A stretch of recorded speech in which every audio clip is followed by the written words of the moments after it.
crazy NBA trades since the year 2000. So with plenty of teams making trades this offseason, including Victor Oladipo going to the Thunder, Derrick Rose going to New York, and plenty more trade rumors being talked about, like DeMarcus Cousins leaving Sacramento and Westbrook going to Boston or LA. We'll make a separate video for Russell Westbrook, but I decided to make this video discussing the craziest trades since the year 2000, because there have been some pretty crazy ones. Now, with some of these trades, certain teams don't lose out on much because of what they gain in the future, but at the time of these deals, some of these trades weren't so great for certain teams. So let's get it started. Number 1. In 2001, Dikembe Mutombo heads to the Philadelphia 76ers. Who the 76ers got? Dikembe Mutombo and Rashawn McLeod. Who the Hawks got? Tony Kukoc, Theo Ratliff, Nazir Muhammad, and Pepe Sanchez.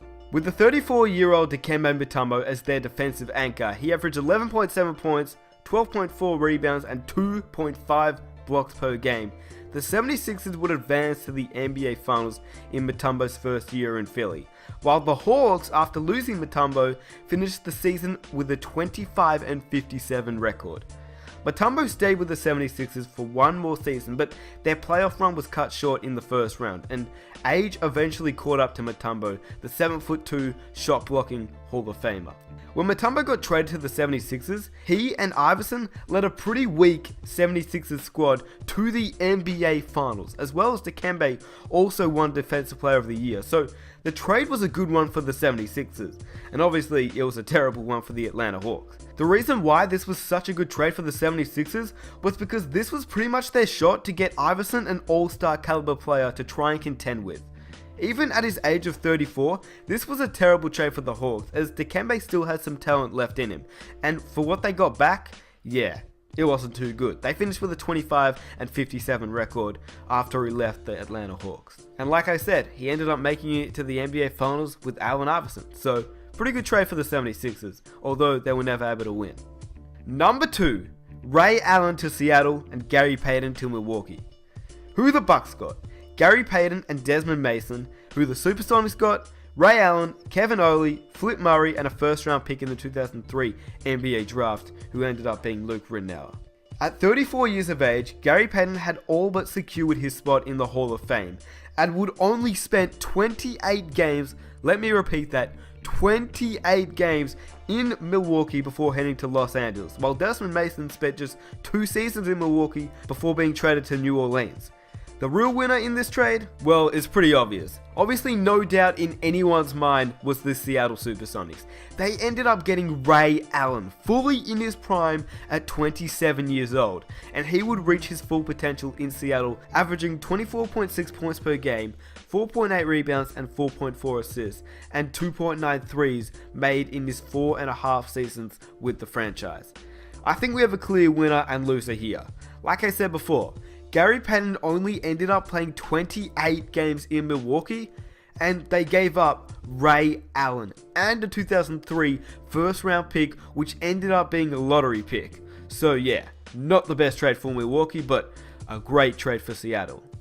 Number 3, in 2004, Rasheed Wallace heads to Detroit. Who the Pistons got? Rasheed Wallace and Mike James. Who the Celtics got? Lindsey Hunter, Chuck Atkins, and a first round pick in the 2004 NBA Draft. And the only notable thing that the Hawks got was a first round pick in the 2004 NBA Draft, which ended up being Josh Smith. In a monumental trade deadline deal that involved the Pistons, the Celtics, and the Hawks in a 3-team deal, Rasheed Wallace was dealt to Detroit, where he made an immediate impact. Rasheed Wallace would join forces with Ben Wallace, Chauncey Billups, and Tayshaun Prince, as well as Rick Hamilton, to lead the Pistons to back-to-back NBA Finals, and the franchise's first title since the Bad Boy era. The Pistons would capture a championship in 2004, and Rasheed played a huge role that season. The Hawks fared well after the trade too, as a young Josh Smith led them to the playoffs in 6 of his 9 seasons in Atlanta. It wasn't the worst trade for Atlanta, giving up Rasheed Wallace. They actually held on to Rasheed Wallace for exactly 1 game before they traded him to the Pistons in a salary dump, which is pretty crazy. Rasheed Wallace played 1 game for Atlanta. I mean, do you know any other players that have played 1 game for a certain team? I mean, he wasn't a bad player either. We all know about Rasheed Wallace's anger issues, but he was a pretty good player, and it was shown in Detroit. But yeah, the fact that he only played one game in Atlanta is pretty funny. But like I said, they ended up getting Josh Smith out of the deal, and Detroit ended up getting Rasheed Wallace. So yeah, it was a pretty crazy trade because, as I said, Rasheed Wallace was a huge part in why the 2004 Pistons won the championship. Number 4. In 2008, the Los Angeles Lakers acquire Pau Gasol. Who the Lakers got? Pau Gasol and a second round pick in the 2010 NBA draft, which ended up being Devin Ebanks. And who the Grizzlies got? Kwame Brown, the GOAT, Javaris Critton, Aaron McKie, Marc Gasol through draft rights, a first round pick in the 2008 NBA draft, which ended up being Dante Green, and a first round pick in the 2010 NBA draft, which ended up being Greivis Vasquez. In 2008, Pau Gasol was 27 years old at the time, and I guess you could say he was in his prime, and he was one of the league's most dominant big men. This was the missing piece that the Lakers needed to make sure that Kobe had an all-star player to compete with to win some championships. And Pau Gasol was the perfect fit. He was a smart player that could pass and stretch the floor as a big man. He didn't lose a step alongside Kobe in LA, and the Lakers won back-to-back NBA titles during his first 2 seasons. It wasn't all that bad for Memphis though, as the younger of the Gasols had since followed in his big brother's footsteps on a path to the upper echelon of NBA bigs. This is one of those deals which at the time was bad for Memphis and amazing for LA, but over time Memphis hasn't done so bad. And obviously LA won this trade as they captured 2 rings with Kobe and Pau. Number 5. Baron Davis and a first round pick to the Cleveland Cavaliers. Now, this trade is super crazy, and let's get into why. Who the Cavaliers got? Baron Davis and a first round pick in the 2011 NBA draft, which ended up being Kyrie Irving. Who the Clippers got? Mo Williams and Jamario Moon. So yeah, not so great for the Clippers. At the time, this trade wasn't much more of a ploy for the Clippers to get rid of Baron Davis' hefty contract off their hands, but it turned out to shape the future for Cleveland. The Cavs struck gold with the number 1 overall pick, selecting Kyrie Irving as their franchise point guard, while also managing to grab Tristan Thompson with their own pick at the number 4 selection. No Baron Davis trade, no Kyrie Irving. And you can't help but wonder if Cleveland would still be a LeBron-less, Kevin Love-less, lottery-bound team if only the Clippers didn't give up this pick and this trade never happened. You know, Anthony Davis would probably be on that roster instead of Kyrie Irving. It's a pretty crazy what-if scenario in my opinion. Number 6. In 2011, Carmelo Anthony heads to New York. Who the Knicks got? Carmelo Anthony, Chauncey Billups, Ronaldo Bulkman, Anthony Carter, Sheldon Williams, and Corey Brewer. Who the Nuggets got? Raymond Felton, Danilo Gallinari, Wilson Chandler, Timothy Mozgov, Kosta Koufos, a second round pick in 2012, a second round pick in 2013, a first round pick in 2014, and an option to swap first round picks in the 2016 NBA draft with the Knicks. Who the Timberwolves got?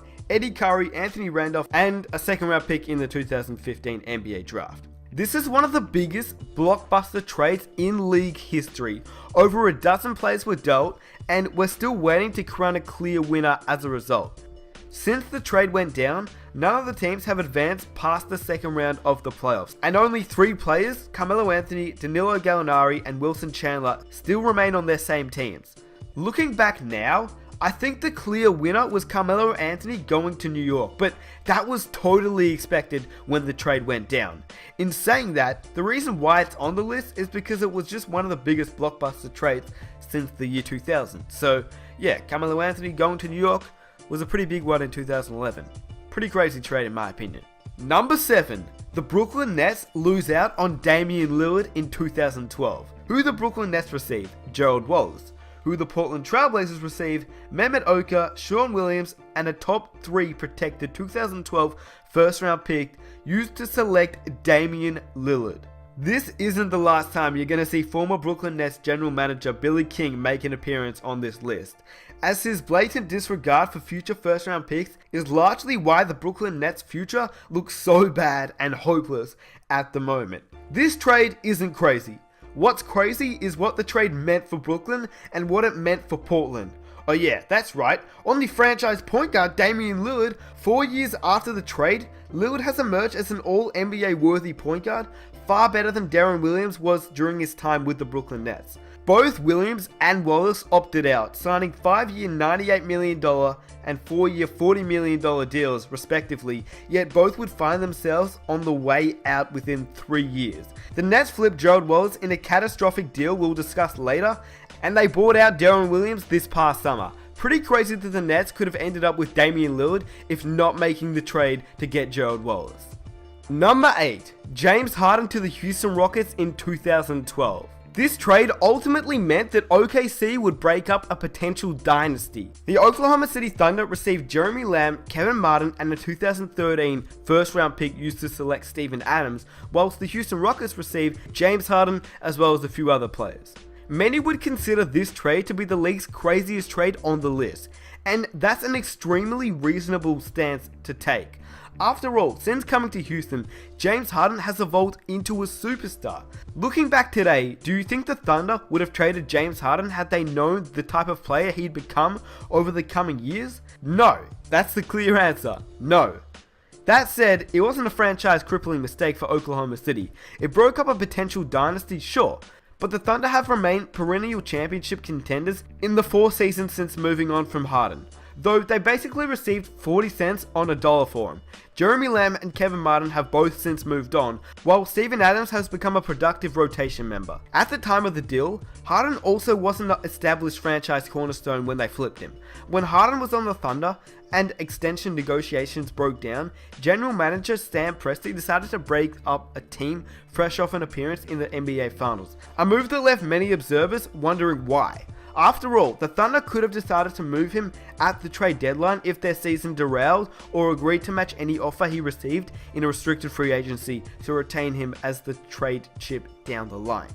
Players of his caliber so rarely get traded, in large part because suitors can't cobble together enough assets to justify such a move. The Thunder undeniably made a mistake trading James Harden when they did, but they've at least rebounded nicely from it. In saying that, with no Harden, Ibaka, or Durant, and possibly no Westbrook after this season on the Oklahoma City Thunder, this Harden trade could be the main reason why this draft-made super team never won a championship.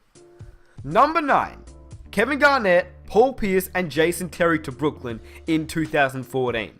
Who the Boston Celtics received? 3 unprotected first-round picks in 2014, 16, and 18, and a first-round swap rights in 2017, as well as Chris Humphries, Chris Joseph, Marshawn Brooks, Keith Bogans, and Gerald Wallace. And who the Brooklyn Nets receive?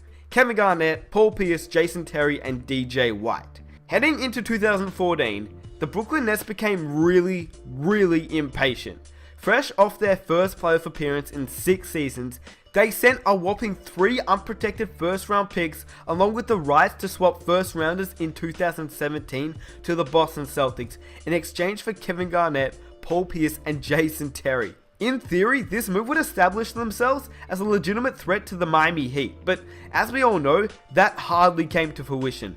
In fact, both Pierce and Terry fled Brooklyn upon becoming free agents in the summer of 2014. And as we all know, KG went back to Minnesota sometime later. I mean, just thinking about how badly this trade crippled Brooklyn, some could argue that this is a worse trade than the Harden trade to the Houston Rockets. And if there were an anti-executive of the year award, it should definitely be named after Billy King. And number 10, in 2015, Isaiah Thomas heads to the Boston Celtics. Who the Celtics got? Isaiah Thomas. Who the Suns got? Marcus Thornton and a first round pick in the 2016 NBA draft via the Cleveland Cavaliers. So just looking at that, you can clearly tell that the Boston Celtics won that trade. At the time, the Phoenix Suns were determined to get rid of its guard-heavy roster, sending both Isaiah Thomas and Goran Dragic away in trades as the deadline creeped closer. Thomas is an all-star point guard and a franchise player for the Celtics. And Marcus Thornton is suiting up for the Houston Rockets after playing just 9 games in Phoenix and tallying a total of 32 points. So yeah, those were the top 10 craziest trades since the year 2000. As you saw, there have been some pretty crazy trades since the year 2000. Let me know what trade you think was the worst trade. And if you want to see more of these types of videos, be sure to subscribe for more, and don't forget to drop a like on this video just to show your support. Also, my 100k subscriber video is coming out soon, But I'm doing a Q&A for that 100k video. So if you guys have any questions you want to send me, just send it to me over on Twitter, and I'll see if I can answer them for you guys. And don't forget to follow me on Twitter at NickSmith71218. If you guys are free right now, I'd appreciate it if you can just go over to my Twitter, shout me a follow, and tweet me a question for the Q&A 100k special. Anyway, it's been your boy Nick Smith. I'm out. Peace.